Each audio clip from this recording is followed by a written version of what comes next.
아침 목소에 오신 여러분들을 환영하고 축복합니다. 오늘은 일상 무너지지 않는 성소라는 제목을 가지고 시편 15편 말씀을 함께 살펴보도록 하겠습니다. 먼저 1절 말씀을 같이 보도록 하겠습니다. 여호와여 주의 장막에 머물 자가 누구이며 주의 성산에 사는 자가 누구오니이까. 오늘 본문은 다윗이라는 사람이 지은 시예요. 그래서 다윗은 이 시를 지으면서 한 가지 질문으로 시작을 합니다. 여호와여 주의 장막에 머물 자가 누구며 주의 성산에 사는 자가 누구입니까? 여기서 장막은 구약 시대 때 하나님이 만드신 하나님의 거처, 하나님의 성소, 하나님의 임재하시는 장소 혹은 성전의 모형이라고 볼 수가 있어요. 그러니까 하나님이 머무시는 곳이고 그곳에 나가서 예배하는 곳이. 그리고 주의 성산은 성산은 하나님이 계신 산이란 의미예요. 그런데 이 주의 장막에 머물다, 주의 성산에 살다, 이것은 단순히 장소적 의미가 아니에요. 주의 장막에 실제로 머물고 사는 사람을 의미한 게 아니라 정말 이것은 영적인 관점에서 누가 하나님과 하나님의 임재를, 앞서 얘기했던 장막 하나님의 임재의 상징인데, 하나님의 임재를 누리며 하나님과 함께 살아가는 사람이냐는 거예요.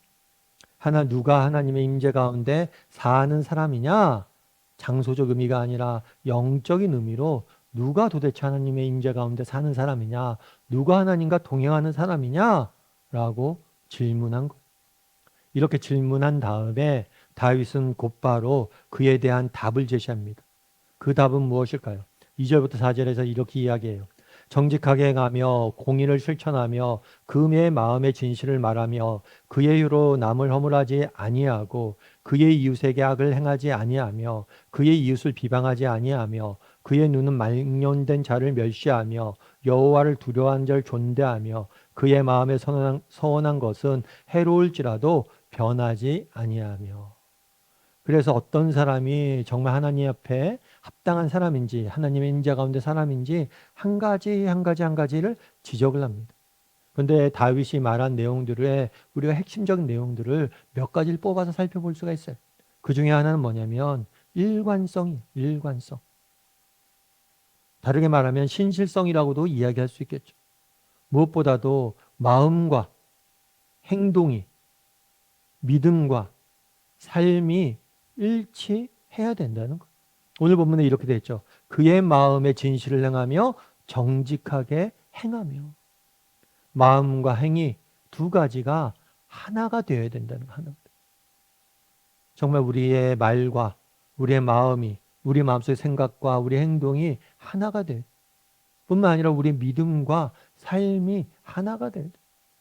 정말 우리가 교회 나와서 예배 드립니다. 믿음이 있다라고 이야기를 합니다. 그런데도 불구하고 우리의 세상 속의 삶이 이 믿음과 전혀 상관없는 삶이라면 그것은 의미가 없다는 거예요. 왜요? 우리 하나님은 앞서 얘기했던 이 성전, 성소에만 계신 분이 아니기 때문에, 이 장소에만 국한된 분이 아니시기 때문에 우리 하나님이 어디나 계시잖아요. 하나님이 교회에만 계십니까? 아니죠. 이 세상 모든 곳이 하나님이 계신 곳이잖아요. 그렇다면 그 하나님의 임재 가운데 하나님과 동행하는 사람이라면 단순히 교회에서만 예배하는 것이 아니라 우리의 삶의 영역 속에서 삶 가운데 정말 예배할 수 있어야 됩니다. 이런 점에서 한번 점검해 봐야 돼요. 나는 어디서 하나님과의 임재를 누리며 하나님과 동행하고 있는가? 교회에서만 하나님의 임재를 느끼고 하나님과 동행하고 있는가?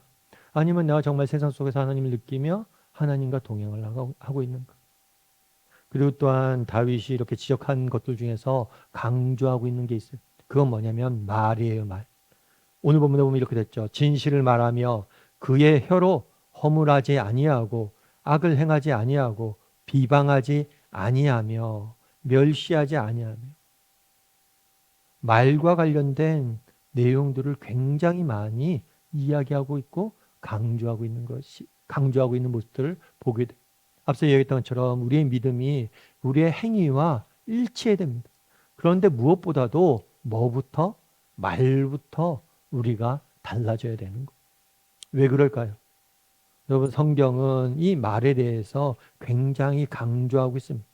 말을 굉장히 중요시 여겨요. 왜냐하면 말에는 힘이 있기 때문. 여러분 말이 별거 아닌 것 같잖아요. 그런데 이 작은 말 한마디가 한 사람을 죽이기도 하고 뭐예요? 한 사람을 살리기도 해요. 다르게 말하면 모든 변화의 시작점은 어디에서 시작돼요? 이 말에서 시작되는 거예요. 그래서 우리가 그리스도인이라면 정말 어떻게 되느냐? 정말 하나님의 임재와 하나님의 동행을 경험한 사람이라면 우리의 말부터 우리가 달라져야 된다는 거예요. 왜 그래요? 우리 하나님의 말씀이잖아요. 정말 하나님께서는 말씀을 우리에게 말씀하시고 그 말씀을 통해서 우리에게 변화시키죠. 그만큼 말씀이 중요하다. 정말 우리의 말이 변하지 않으면 우리의 삶이 변화되지 않아요. 그래서 말의 중요성을 우리가 뭐예요? 강조할 수 있어요. 말의 중요성. 그래서 오늘은 정말 한번 돌아봐야 돼요. 뭘 돌아봐야 돼요? 내 삶이 정말 신실한 믿음이 있는가? 내가 정말 마음과 행동이 일치하고 있는 사람인가? 그리고 나의 믿음과 삶이 일치하고 있는 사람인가? 그렇다면 우리의 믿음을 어떻게 삶으로 나타낼 것인가? 무엇보다도 말. 우리의 언어 생활부터 우리가 달라질 필요가 있다는 것. 브랜드 로저스라는 분이 계세요. 이분은 원래 목사님이세요. 미국 분이신데 목사님이세요. 그런데 TV 프로그램 진행자로 활동하고 있는 분이 목회도 귀중하지만 자기가 고민을 해보니까 TV의 영향이 크잖아요. 아, 내가 목회를 통해 사람들에게 선한 영향도 미쳐야 되지만 TV를 통해서 내가 할 수 있으면 선한 영향을 미쳤으면 좋겠다. 그래서 전적으로 TV 프로그램에 헌신해서 이렇게 진행자로 일하고 있는 분이세요. 그런데 이분이 특별히 어떤 프로그램을 많이 맡았냐면 어린이 프로그램을 많이 맡았어요. 그래서 어린이 프로그램을 그가 이제 맡은 프로그램은 미국에서 굉장히 인기 있는 프로그램 중에 하나가 됐어요. 그래서 오랫동안 많은 사랑을 받았었죠. 그런데 나중에 그러면 그가 어떻게 이렇게 성공할 수 있었느냐, 정말 이 어린이 프로그램을 어떻게 잘 운영할 수 있었느냐, 이런 부분들에 대해서 많은 사람들이 조사를 했을 거 아니에요. 그런데 많은 사람들이 그가 성공했던 비결이 있다. 그건 뭐냐면 그의 말에 있다 라고 이야기한 거예요. 그럼 그의 말이 무엇이 특별했을까요? 그는 아이들을 만날 때 늘 하는 말이 있었대요. 그거는 뭐냐면 당신은 있는 그대로도 소중한 사람입니다. 당신은 있는 그대로도 소중한 사람입니다. 어린이 프로그램에 나왔는데 많은 아이들을 만나잖아요. 그런데 그 아이들에게 항상 하는 말이 뭐예요? 당신은 있는 그대로 소중한 사람입니다. 그런데 이 말이 정말 그 프로그램에 나와 있는 사람들을 살리고 많은 영향력을 미쳤다는 거예요. 어떻게 보면 굉장히 간단한 말이죠. 우리도 누구나 할 수 있는 말이죠. 그런데 그 말에는 힘이 있는 거예요. 안타까운 것은 뭐냐면 이것이 너무나 간단한 말인데 이 말을 못하는 사람들이 너무 많아요. 왜요? 말이 바뀌지 않으면 사람이 안 바뀌어요. 다르게 말하면 사람이 바뀌려면 말부터 바뀌어야 되는데 이 사람이 안 바뀌는 거예요. 그래서 여러분 우리가 정말 말을 바꿀 수 있어요. 그리고 작은 말 한마디를 통해서 사람을 살릴 수 있는 사람이 돼요. 그래서 오늘 하루는 점검해 봤으면 좋겠어요. 난 얼마나 말과 행동이 일치한 사람인가? 마음과 믿음과 행동이 일치한 사람인가? 정말 이것들에 대해서 한번 점검해보고 특별히 말로 사람을 세울 수 있는 사람이 되게 해달라고 기도했으면 좋겠습니다. 오늘도 우리가 많은 사람들을 만나잖아요. 가정에서 남편과 아내와 부모님들과 또 자녀들을 만나죠. 또 직장 속에서 많은 동료들과 친구들과 여러 사람들을 만납니다. 그런데 하나님 오늘 하루 내가 사람을 살리는 말을 하는 사람이 되게 해달라고 그렇게 기도했으면 좋겠어요. 특별히 그리고 오늘은 좀 축복하는 말을 많이 했으면 좋겠어요. 정말 당신은 소중한 사람입니다. 당신이 정말 의미 있는 사람입니다. 그래서 말로 사람을 살릴 줄 아는 저나 여러분이 되기를 주님의 이름으로 소원합니다. 우리 함께 기도했으면 좋겠습니다. 기도하실 때 오늘 말씀 기억하면서 기도했으면 좋겠습니다. 그날에 다윗이 이야기합니다. 주의 성산에 사는 자가 누구이고 주의 성소에 정말 머무를 자가 누구냐? 정말 하나님의 임재를 경험하며 살아가는 사람이 누구냐? 묻습니다. 그것은 그 사람은 결국 우리의 삶으로 예배할 줄 아는 사람. 왜냐하면 우리 하나님은 교회에만 계시지 않기 때문에 내가 삶으로 예배할 줄 아는 사람이 되겠다. 하나님으로 매 순간 삶으로 예배할 줄 아는 사람이 되겠다. 기도했으면 좋겠습니다. 무엇보다도 우리의 혀로 예배해야 됩니다. 입술로 예배해야 됩니다. 우리의 말이 예배의 말이 돼야 돼요.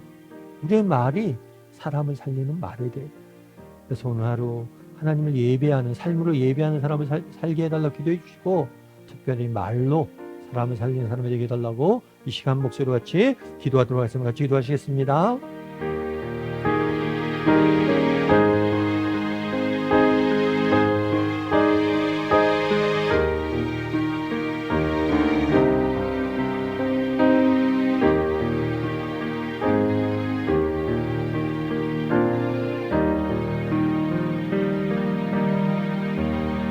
사랑의 하나님, 오늘도 이렇게 귀한 시간대 우리에게 허락하여 주시면 감사드립니다. 정말 하나님, 정말 주의 임재 가운데 우리도 살길 원합니다. 정말 임재 가운데 하나님과 동행하며 살길 원합니다. 우리의 삶이 예배가 되게 도와주시옵소서. 우리 하나님이 교회에만 계시지 않음을 믿습니다. 정말 우리의 삶 가운데 계신 하나님을 우리의 삶을 통해서 예배하는 예배자가 될 수 있도록 하나님 붙잡아 주시옵소서. 무엇보다도 우리의 입술을 지켜 주시옵소서. 우리의 말이 예배자가 되길 원합니다. 우리의 혀가 예배하길 원합니다.